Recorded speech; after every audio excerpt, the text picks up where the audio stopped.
So I'm sure your plots are exactly the same. Everything is looking a little bit tired now. You know, it's had a good season, and yeah, it's starting to all die back now, and it needs a good clean up, all the dead foliage taken off all the plants, so it focuses on what's left, like my sprouts. And I've noticed there's a bit of whitefly on, so I've removed the nets a bit, hoping that I can wash some of it down today, because there's quite a lot of whitefly. I'm not really worried about it though. It needs a good bed, the bed needs a good clean, the sprouts staked up, and yeah, and a good harvest all the way through, and a little bit of a clean up.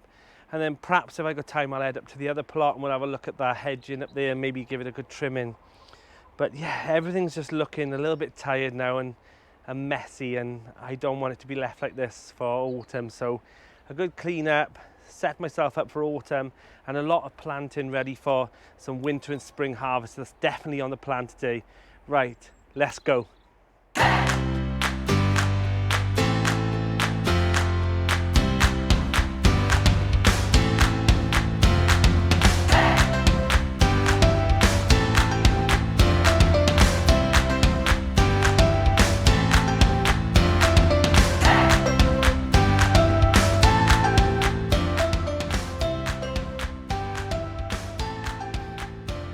So what I've got here is I've got some Savoy cabbage there. I've got some Caraflex F1 cabbages, which are fantastic for overwintering. And then I've also got some broccoli as well. So I'm going to disperse them through the beds here, and if I have some spare, then I'll take them to the second plot. But what I've added here is I've added the good soil, compost and manure mix from some of my bucket potatoes. And yeah, I think this will give it a good extra bit of boosting and nutrients in here as well, because there's a mixture of still some bloodfish and bone in here as well. And I've also got chicken manure pellets, which is fantastic for, adding some nitrogen into the soil, the soil ready for these brassicas. So I'll add a little bit of that as well. So we'll have a good, a good dose of food for winter. Right, let's get that done.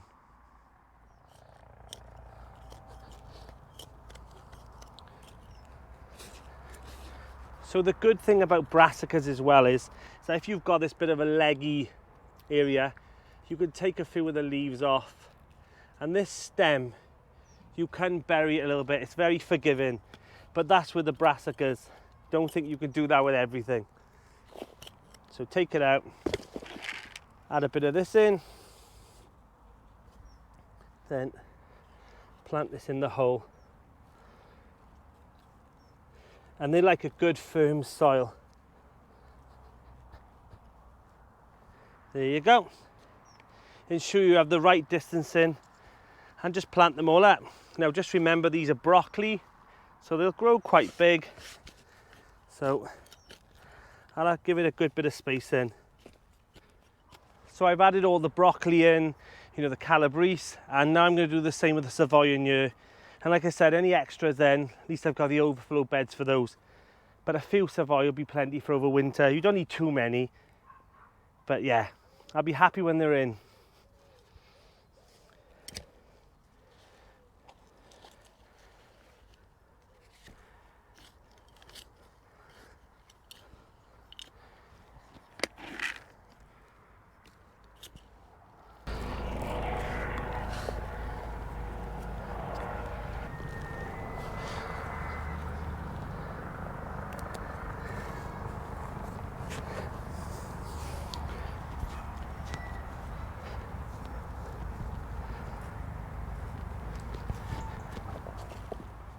So for this size bed, half a bed, 6, Savoy cabbages is plenty for here.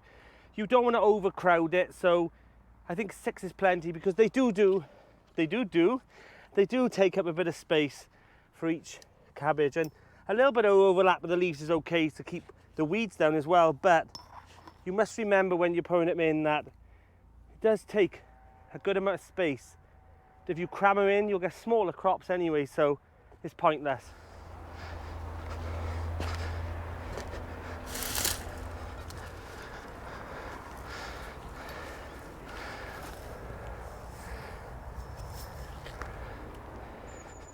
I think one thing I'm going to do now as well is I think I'm going to clear up most of this bed. Well, anything that is not produced anymore. I've had so many tomatoes, and I mean the bees are loving these marigolds, so I probably will leave them. I don't know, because ideally I want to be able to close this lid now.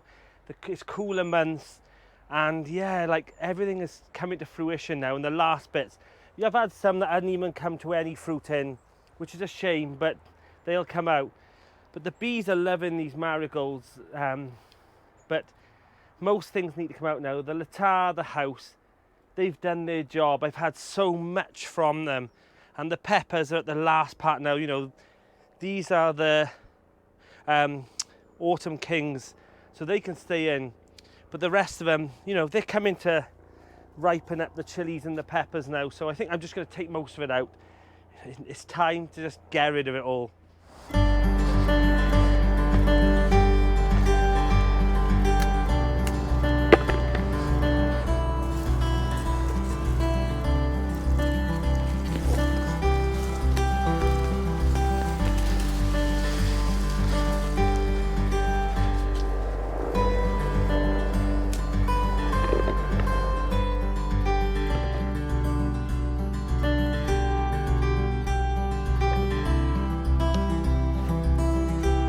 Look at the crimson red on these chilies and peppers, and I'm really pleased by these, because for me to get a pepper to go to red, I couldn't do it the last couple of years, but I'm really happy that this has worked.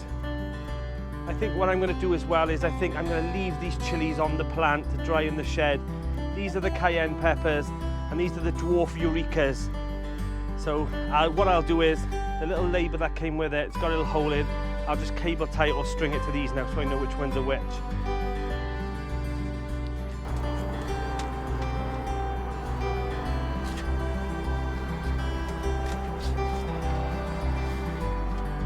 So one benefit of growing marigolds is that chickens actually love them, and if you actually feed your chickens marigolds, you get actually extra bright yellowy orangey yolks. So what better place for these now to go? It's a nice tasty snack for the chickens.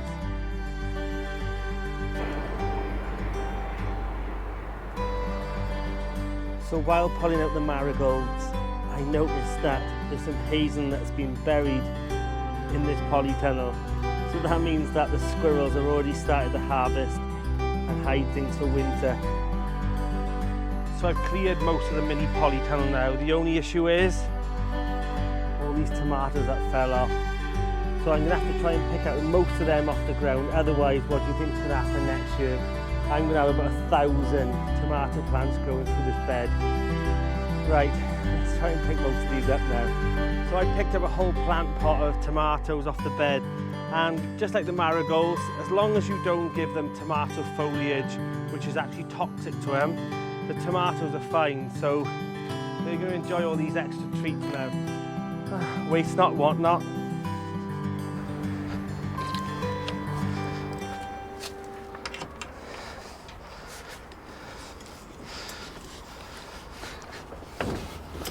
So for the first time since spring, the cover's going down. You know what? I've learned that this cover is not really needed in summer because everything in there was harvested well and it came to fruition. But this is more to protect it at the springtime and also in the autumn. So it's done its job this year for sure. Now these sprouts, they've been bashed about, and I mean white fly, black fly. Yeah, so I always use these iron pins. They're usually for fencing. And the trick is, push one in and just cable tie it or string it up. And in the winter, this will give it that extra bit of strength. Who knows if these are going to survive. But I'm sure they'll be okay. Look at all the white fly. It's like Christmas. So I'll just pop a cable tie through here. Now I already had these in the shed and these have lasted me so many years. And then I'll just pop it round like so. Not too tight. And that should keep that up now stable in those windy days. I've used these for no end of years. Best thing I ever bought. So one issue that I have learned in this bed, and sadly I won't be able to use brassicas in this bed anymore because it's got club root. So the sad reality is, yeah, this might have to be the allium bed next year. And you don't know that when you're putting things in your soil and moving soil from the top to the bottom. Am I spreading it? You know, this was a new plot, but lesson learned for next year that this bed could be possible to have club root in. I will try next year for a few, and I might even put some in over winter by adding some lime, and that tends to help with club root. You can't stop it once it's in, but what a shame, eh?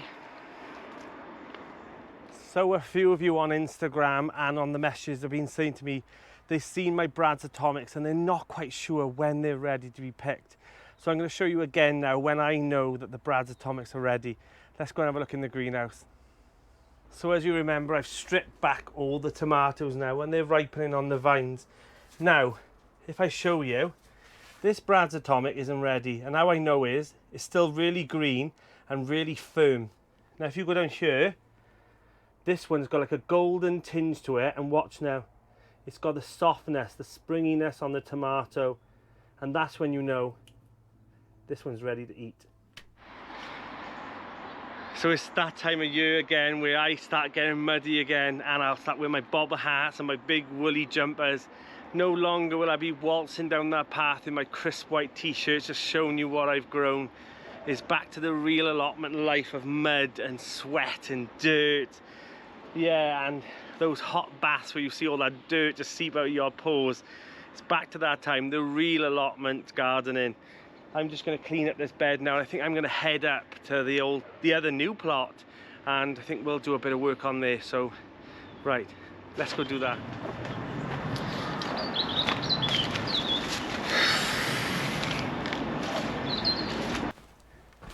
If only it was this bloody easy. So today I'm going to hack back some of and prune all the back of that hedge in, and then I'm going to take down the shed as well, because that's going to a friend of mine. Just do a few jobs, and then yeah, I'll go back to the plot then.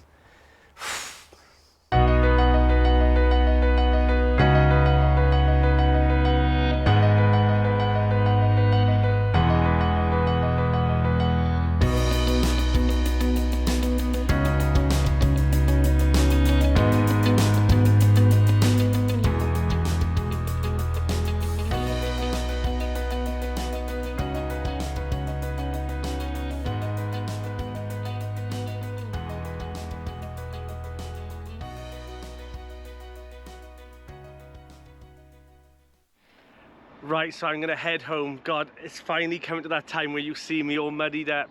No more me walking down the path in a crisp white t-shirt and showing you around my plot. It's back to autumn and winter where I'll be in my bobble hats and dirty mud all down me, and yeah, I'm already starting to see the sweat.